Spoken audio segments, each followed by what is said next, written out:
السلام علیکم ورحمۃ اللہ وبرکاتہ۔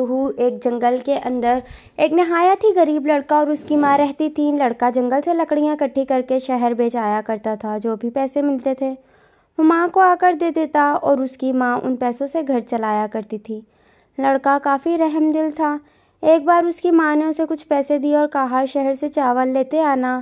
جب لڑکا چاول لینے کے لیے جا رہا تھا تو راستے میں کچھ لڑکے بلی کے بچے کو مار رہے تھے، تو لڑکے نے ان سے جا کر کہا کہ اس کو مت مارو، میں آپ کو پیسے دیتا ہوں، یہ بلی کا بچہ مجھے دے دو۔ لڑکے نے چاول والے پیسے ان بچوں کو دے دیے اور بلی کا بچہ لے کر گھر آ گیا۔ تو ماں نے جب دریافت کیا کہ سناؤ چاول لائے ہو، تو اس نے کہا کہ میں بلی کا بچہ لے آیا ہوں، کچھ بچے بلی کو مار رہے تھے تو ان کو میں نے پیسے دے کر بلی خرید لی۔ ماں جانتی تو تھی کہ اس کا بیٹا کافی رحم دل ہے، خیر وہ چپ ہو گئی۔ پھر اگلے دن اس نے اپنے بیٹے کو پیسے دیے اور کہا کہ شہر سے آتے وقت آٹا لیتے آنا۔ لڑکا جب شہر سے واپس آ رہا تھا تو وہ آٹے والی دکان کے اوپر گیا تو ساتھ ہی ایک چوہے کے بچے کی چیخوں کی آوازیں آ رہی تھیں، تو اس نے جا کر دیکھا وہاں پر آوارہ لڑکے چوہے کے بچے کو مارنے والے تھے۔ تو پھر اس نے ان لڑکوں کو پیسے دے کر وہ چوہے کا بچہ خرید لیا۔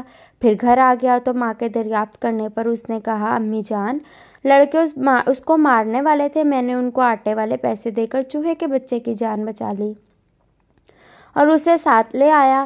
اگلے دن ماں نے اس کو پیسے دے کر کہا کہ اب دھیان کرنا، میرے پاس پیسے کم بچے ہیں، یہ نہ ہو کہ تم دوبارہ کوئی چیز لے آؤ، شہر سے واپس آنے پر گھی لیتے آنا۔ لڑکا شہر کے اندر چل رہا تھا تو اسے سامنے کچھ لڑکے کتے کو مارتے ہوئے نظر آئے، تو لڑکے نے کتے کو چھڑانے کی کوشش کی، تو پھر لڑکوں نے کہا کہ یہ ہماری چیزیں، ہم جیسے کریں، تو لڑکے نے گھی والے پیسے بھی ان کو دے کر کتا خرید لیا اور کتے کا بچہ گھر لے آیا۔ پھر وہی پرانی داستان ماں کو سنائی۔ خیر آخر دن جیسے کیسے گزر گئے۔ ایک دن وہ دریا کے کنارے مچھلی مار رہا تھا تو مچھلی جال میں پھنس گئی، اور تو لڑکے نے مچھلی کا پیٹ چاک کر کے اس کی آنتیں کتے کو ڈال دیں۔ کتا آنتیں کھانے لگا تو اس کے منہ سے چمکدار موتی نکل آیا، تو لڑکا کافی حیران ہوا۔ اس نے پہلے کہانیاں سن رکھی تھیں، جادوئی موتی بھی ہوتے ہیں۔ اس نے وہیں پر موتی اٹھا کر اس کو حکم دیا مجھے کھانا چاہیے، تو سامنے اس کے عمدہ قسم کے کھانے پیش ہو گئے۔ لڑکا کافی خوش ہو گیا، وہ جلدی سے گھر آ گیا، آ کر ماں کو سارا واقعہ سنایا۔ تو اس کی ماں نے کہا کہ بیٹا لگتا ہے اب ہمارے دن کافی اچھے ہونے والے ہیں۔ تو لڑکے نے موتی کو حکم دیا ہمیں عالی شان گھر بنا کر دو۔ جنگل کے اندر ایک عالی شان گھر بن گیا۔ خیر اب ان کی زندگی پہلے سے بہتر گزر رہی تھی۔ ایک دن لڑکا شہر کے اندر گیا ہوا تھا تو اس کی نظر شہزادی کے اوپر جا پڑی جو شہر سے گزر رہی تھی۔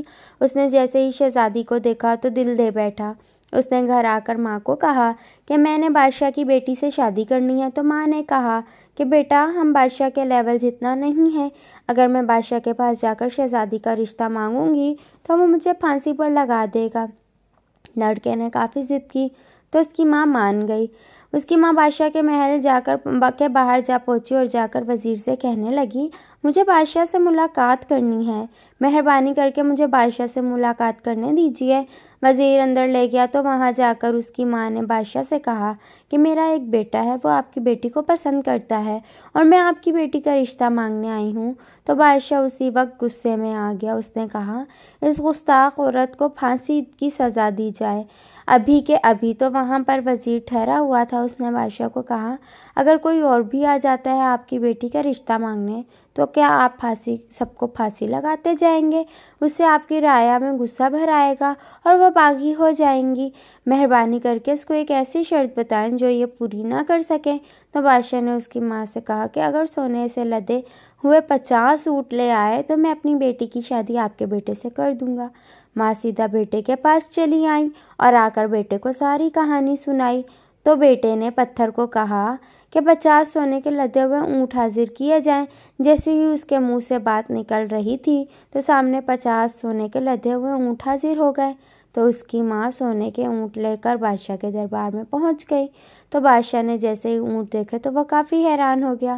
اس نے پھر لالچ میں آتے ہوئے کہا کہ میری بیٹی کو ایک سونے کا محل بنوا کر دیا جائے جو دنیا میں پہلے موجود نہ ہو اور اس کے اندر ہر آرائش ہو۔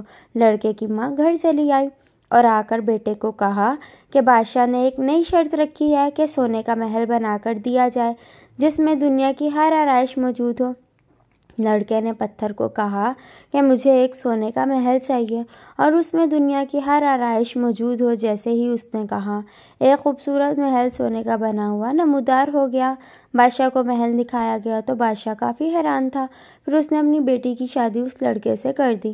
بادشاہ کی ایک محل میں جادوگرنی تھی۔ اس کو یہ بات ہضم نہیں ہو رہی تھی کہ ایک غریب لڑکا کیسے امیر ہو گیا۔ اس نے جا کر شہزادی سے کہا کہ تم اپنے شوہر سے اس بات کا پتہ کرو کہ کیسے وہ اتنا جلدی امیر ہو گیا۔ اس نے ہر بات تم سے چھپائی ہوئی ہے، وہ تمہیں کچھ بھی نہیں بتاتا، جبکہ تمہیں ہر چیز کا پتہ ہونا چاہیے کیونکہ تم اس کی بیوی ہو۔ شہزادی لڑکے سے امیری کا راز پوچھتی رہی پر لڑکا ٹال مٹول کر دیتا تھا۔ شہزادی کافی دن لڑکے سے ناراض رہنے لگی۔ لڑکا آخر کتنے دن تک شہزادی کی ناراضگی برداشت کرتا۔ اس نے شہزادی کو سب کچھ بتا دیا کہ میرے پاس ایک موتی ہے، اس کو میں جیسے ہی حکم دیتا ہوں وہ میری ہر خواہش پوری کر دیتا ہے۔ شہزادی نے کہا، تم موتی کہاں پر رکھتے ہو؟ لڑکے نے کہا، میں اپنے دانتوں کے اندر رکھتا ہوں۔ پھر شہزادی نے سارا قصہ جادوگرنی کو بتا دیا۔ رات کو جب لڑکا سو رہا تھا تو جادوگرنی نے آخر وہ موتی لڑکے کے دانتوں سے نکال لیا۔ پھر اسی وقت موتی کو حکم دیا کہ یہ لڑکا پہلے جیسے رہتا تھا غریبی کے اندر ویسے اس کو منتقل کر دو۔ لڑکے نے جب آنکھ کھولی تو وہ ایک جھوپڑی کے اندر بیٹھا ہوا تھا اور اس کی ماں رو رہی تھی اور اس کے پاس بلی، کتا اور چوہا بیٹھے ہوئے تھے۔ لڑکا ماں کے ساتھ بھی رونے لگ گیا اور کہنے لگا، امی یہ کیا ہو گیا ہے؟ ہم پھر پہلے جیسے ہو گئے ہیں۔ تو ماں نے کہا، بیٹا کیا کر سکتے ہیں، جیسا ہونا تھا وہ ہو گیا۔ اب یہ تینوں، کتا، بلی اور چوہا، ساری کہانی جان چکے تھے۔ انہوں نے آپس میں پلان بنایا کہ ہم بادشاہ کے محل کے اندر جا کر اس جادوگرنی سے موتی کھینچ کر لے آئیں گے۔ تو یہ تینوں وہاں سے دوڑتے ہوئے بادشاہ کے پاس محل کے باہر آ گئے۔ محل کے باہر پہرا کافی سخت تھا تو انہوں نے سوچا کہ اندر کیسے جایا جائے۔ تو پھر چوہے نے کہا کہ میں پہلے دیوار کے اندر سوراخ کرتا ہوں اور سوراخ کے ذریعے محل کے اندر جائیں گے۔ چوہے نے دیوار کو سوراخ کرنا شروع کر دیا۔ اس کے بعد بلی نے مٹی نکالنا شروع کر دی، رہی صحیح کسر کتے نے نکال لی۔ پھر وہ تینوں سوراخ میں سے بادشاہ کے محل کے اندر پہنچ گئے۔ وہاں جا کر ان تینوں نے جادوگرنی کا کمرہ تلاش کرنا شروع کر دیا۔ کافی محنت کے بعد ان کو جادوگرنی کا کمرہ مل گیا۔ یہ تینوں چپکے سے اس کے کمرے میں داخل ہو گئے۔ جادوگرنی اپنے کمرے کے اندر سکون کی نیند سو رہی تھی تو انہوں نے موتی ڈھونڈنا شروع کر دیا۔ چوہا جادوگرنی کی تلاشی کر رہا تھا تو اس کو جادوگرنی کے بالوں کے اندر موتی چھپا ہوا مل گیا۔ تو چوہے نے آہستہ سے اس کے بالوں سے موتی نکال لیا۔ موتی جیسے ہی چوہے کے پاس آ گیا تو اس نے موتی کتے کو دے دیا۔ کتے نے موتی منہ میں ڈال لیا تو اسی وقت جادوگرنی کی آنکھ کھل گئی۔ جادوگرنی ان تینوں کو پکڑنے لگی تو یہ تینوں وہاں سے تیزی سے بھاگنے لگے۔ جادوگرنی پہرے داروں کو آوازیں دے کر کہنے لگی، ان تینوں کو پکڑو۔ آواز محل کے اندر گونجنے لگی تو یہ تینوں اس خفیہ سوراخ سے باہر نکل آئے اور سیدھا اپنی جھوپڑی کے اندر آ گئے۔ وہاں پر آ کر ماں بیٹا رو رہے تھے تو ان تینوں نے موتی لڑکے کے ہاتھ میں دے دیا۔ جب لڑکے نے موتی دیکھا تو اس میں جان آ گئی۔ لڑکا ماں سے کہنے لگا، دیکھو ماں، کتنے وفادار جانور ہیں جنہوں نے میرا ساتھ آخری لمحے تک نہیں چھوڑا۔ لڑکا ان تینوں کو پیار کرنے لگا۔